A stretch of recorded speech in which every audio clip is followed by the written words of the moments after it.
कुछ चीजें बड़ी सरल हैं, उनको स्वीकार करिए, नहीं तो थेतरई में जीवन बीत जाएगा। किसी डॉक्टर की दवा से आपकी बीमारी ठीक हो गई तो ये मानिए ना डॉक्टर काबिल है, ये मानने में कोई बुराई है क्या? कोई बुराई है क्या? 38 साल, मेरी बात से मेरे ख्याल अशोक भाई और राज जी दोनों सहमत होंगे।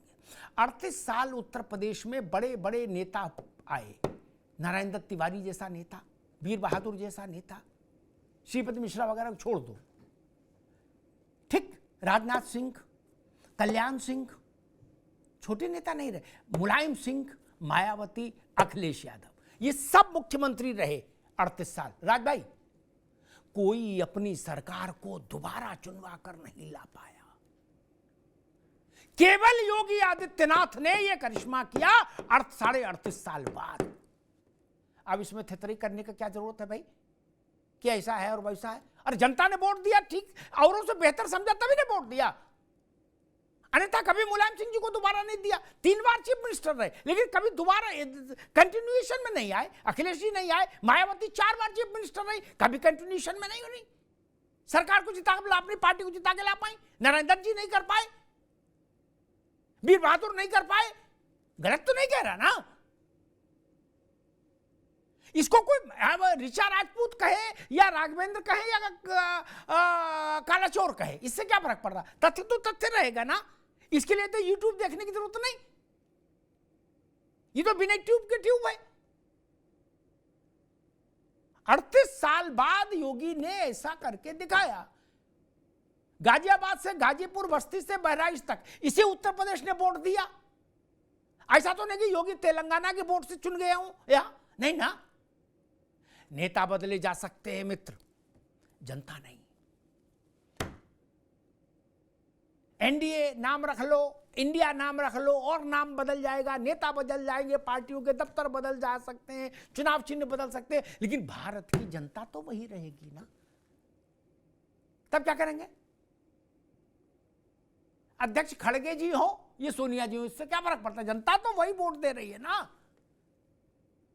मेरी सिर्फ रार इसी बात पर होती है कि आप ये क्यों चाहते हो कि मैं जीतूं जनता के वोट से, तो वो वोट पवित्र, और मेरा प्रतिद्वंदी जीत जाए तो घोर अपवित्र वोट, नरक, रौरव नरक।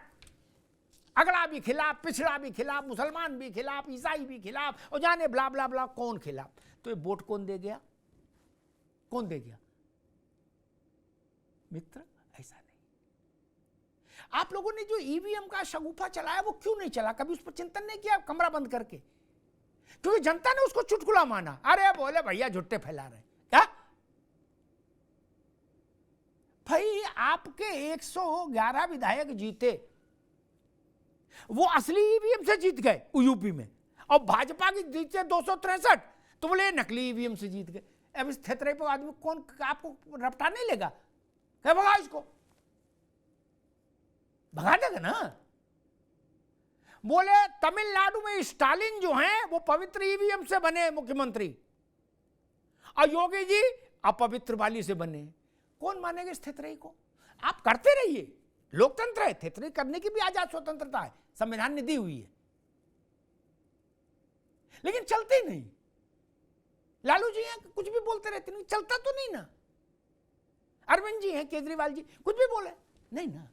सच्चाई है कि जिस वोट से अरविंद केजरीवाल मुख्यमंत्री बने, ममता बनर्जी बनी, स्टालिन बने, उसी वोट से योगी आदित्यनाथ बने। कैसे अंतर कर देंगे?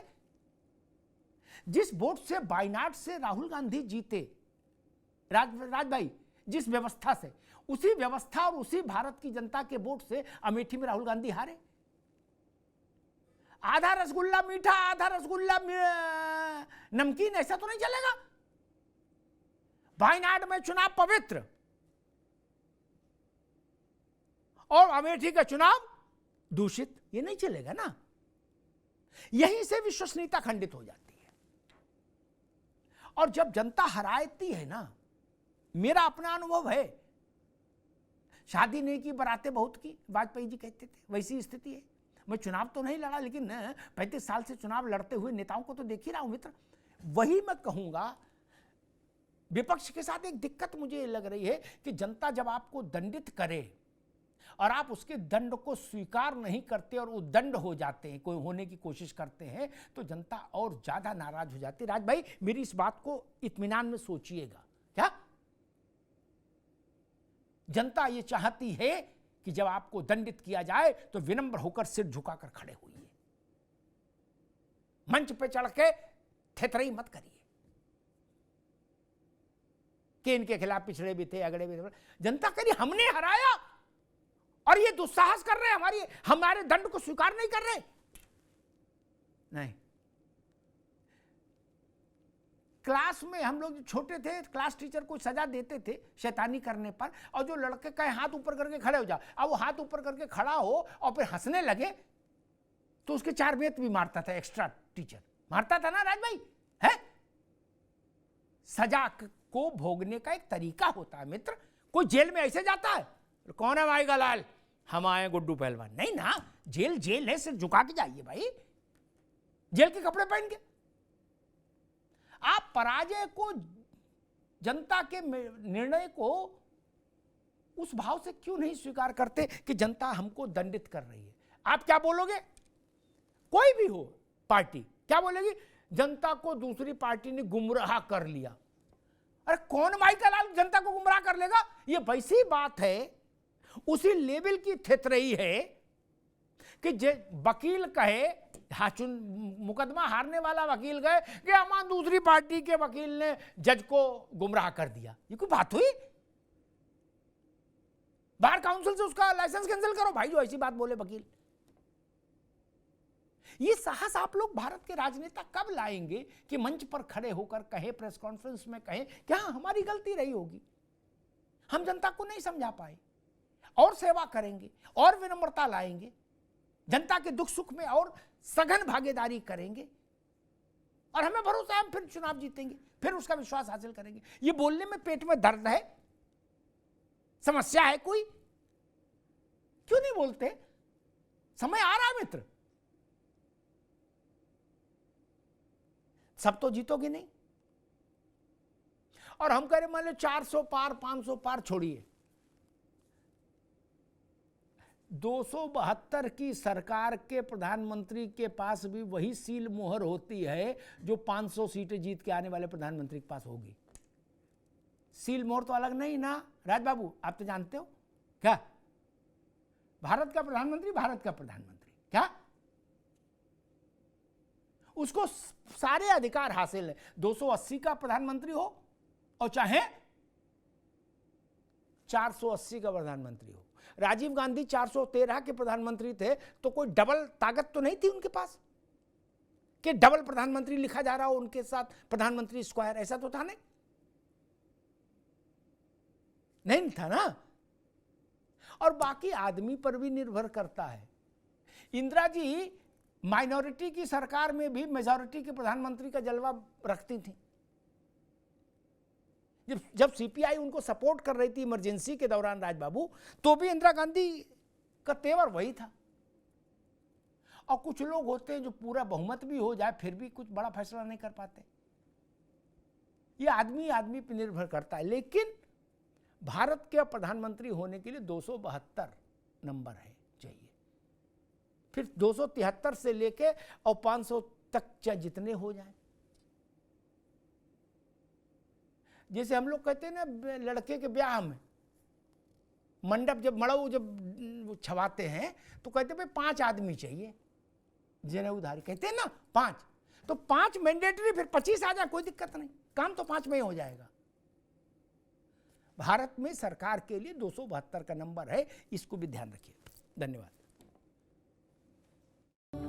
Where the software engineer meets the cool UI UX designer, meets the gifted content writer. To create the big dream, the world comes together at Sharda University. So where are you?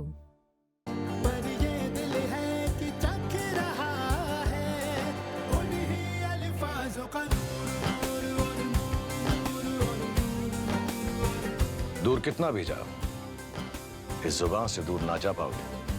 विमल, बोलो जुबान केसरी। हाँ शुक्ला जी, भिजवाना सिर्फ UltraTech ही। मान गया बेटा, पर UltraTech ही क्यों? आप ही ने तो कहा था कि घर जिंदगी में सिर्फ एक ही बार बनता है। घर एक, मौका एक, इसलिए सीमेंट भी देश का number 1। UltraTech, India's number 1 cement.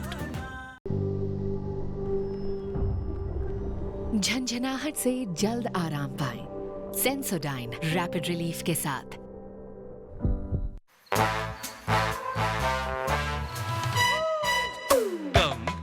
Come, my love, please don't say no, baby. Come, my love. V-Guard के air coolers extra large cooling pads के साथ जो अच्छों को ठंडा करे। V-Guard air coolers, long lasting cooling. Where the software engineer meets the gifted content writer, meets the cool UI UX designer, meets the talented photographer to create the big dream. The world comes together at Sharda University. So where are you? राजनीति में संदेश, संकेत, इनकी भाषा बड़ी महत्वपूर्ण होती है और नरेंद्र मोदी के राष्ट्रीय राजनीति में आने के बाद से भारतीय जनता पार्टी ने इस तरह के प्रयोगों में दक्षता हासिल की। कल का प्रधानमंत्री का रोड शो काशी में और आज का नामांकन उसका एक बड़ा उदाहरण है कि आप घटना बनारस में हो रही है लेकिन उसका संदेश और संकेत पूरे देश में जा रहा है कि भाई इतने मुख्यमंत्री, इतनी पार्टियों के अध्यक्ष, इतनी भीड़, इतना बड़ा कार्यक्रम। और जब आप युद्ध में हो तो इस तरह के संकेत आपके कार्यकर्ता का मनोबल बढ़ाते हैं और मतदाताओं के दिमाग में भी एक संदेश भेजते हैं। उन मतदाताओं को भी लगता है, बहुत सारे मतदाता हैं जो बहुत राजनीतिक तौर पर जागृत नहीं भी होते हैं, तो वो देखते हैं कि किसकी हवा है। ये हवा क्या शब्द है? ये ऐसे संकेतों से बनती है। वो जिसकी हवा देखते हैं उसकी तरफ चल देते हैं। इंडिया गठबंधन इस तरह के प्रयोगों में भारतीय जनता पार्टी से पिछड़ रहा है, ये बात सच है। नमस्कार। वी-गार्ड प्रेजेंट्स अब उत्तर चाहिए, co-powered by Sensodyne and Vimal. बोलो जुबां केसरी। Sharda university, the world comes together at Sharda. Admissions now open.